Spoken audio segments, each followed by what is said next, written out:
बात है जो नौजवान पत्रकारिता की पढ़ाई पढ़ रहे हैं। मुझे लगता है कि किसी भी अच्छे रिपोर्टर को, चाहे वो नेचुरल रूप से टैलेंटेड हो या फिर जॉब फ्लोर पे वो ट्रेनिंग लेता हो, उसके बनने में, अच्छा रिपोर्टर बनने में कम से कम 5 साल, और अच्छा हो कि उसे 10 साल मिले। तो जब 10 साल मिलता है तो अलग अलग विषयों, विभागों को वो कवर करता है, फिर अपने तरह तरह के एडिटर की ट्रेनिंग से गुजरता है। स्टोरी लिखना, क्राफ्ट करना, ये सारी प्रक्रियाएं जो हैं वो खत्म हो गई।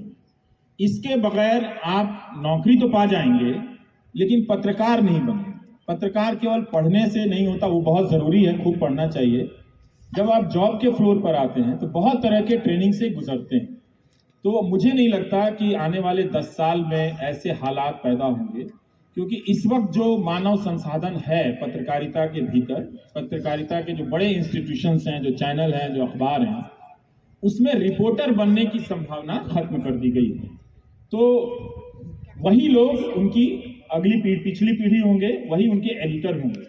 तो जो खुद पत्रकार नहीं बन पाया, इन 10-12 सालों में, आने वाले 5-6 साल और मिला लीजिए, तो वो एक चाटुकारिता, प्रोपेगेंडा करते करते एडिटर बना है। वो अपने अंदर कभी भी किसी पत्रकार को पनपने नहीं देगा।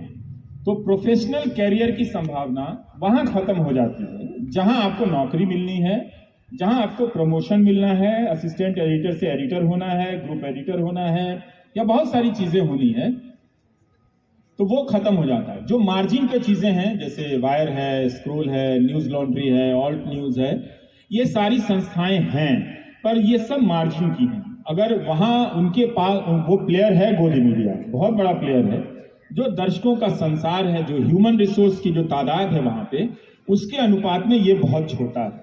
और जिस अनुपात में इसे विषय बनाकर एक उभरते हुए रोजगार के क्षेत्र में देखा गया, तभी तो हर विश्वविद्यालय में, हर कॉलेज में मीडिया की पढ़ाई शुरू हुई। वाकई में इसमें काफी विस्तार था, अच्छी नौकरियां बन सकती थी। एक अच्छा पत्रकार जब जनता में अपनी साख बनाता है तो वो दूसरे पत्रकारों के लिए भी रोजगार के अवसर पैदा करता है। तो वो बेंचमार्क बनना बंद हो गया है। अब आप सिर्फ धर्म के नाम पर चले आइए, धर्म के नाम पर किसी को गरियाते रहिए, दिन भर वही डिबेट कीजिए, तो इसमें पत्रकारिता क्या है?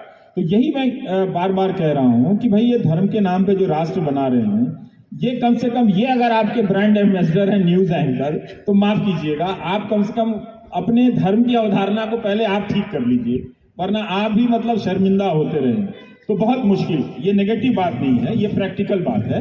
हाँ, अच्छी बात ये है कि बहुत सारे नौजवान यूट्यूब में, अब मालूम नहीं यूट्यूब में कब तक उन्हें करने दिया जाएगा। ये जो चांदनी रात है यूट्यूब की, वो कितने दिनों की है मालूम नहीं, 4 दिनों की है या 4 साल की है, क्योंकि वो बार बार एक अंग्रेजी का एंकर यूट्यूबर को ललकारने लगा।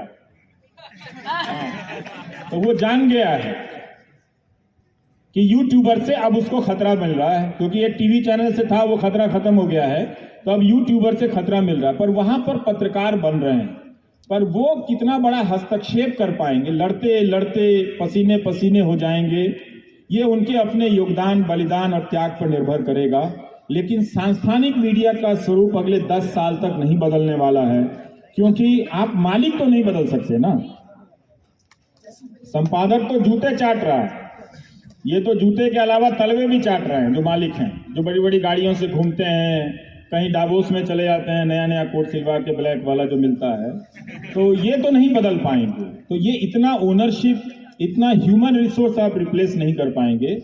तो मीडिया के बगैर किसी नागरिक आंदोलन की कल्पना करना या नागरिकता की समझ में बदलाव की कल्पना करना बहुत मुश्किल काम है। उसके बगैर भी हो सकता है। आप वो करने के लिए सबको कुर्बानी देनी पड़ेगी, सबको उतनी ही मेहनत करने की जरूरत है, लेकिन एडवांटेज उनको रहेगा, हमेशा ही बढ़त उन्हें मिलेगी, क्योंकि कब्जा उनका है। और जो संसाधन है न्यूज देखने के, वो पैसे से आते हैं। अब तो बहुत सारे वेबसाइट सब्सक्रिप्शन वाले हो गए हैं, पैसे से खोलिए, तो न्यूज कितना कॉस्टली होता जा रहा है। तो वो और ज्यादा न्यूज जो है, एक तो खत्म हो गया है, बहुत कम लोगों के पास है, तो आम लोगों तक न्यूज के रूप में वही सारे चैनल उपलब्ध रहेंगे, वो नहीं मिल सकता है दूसरा। तो स्थिति तो बहुत अच्छी मुझे नहीं दिखती है।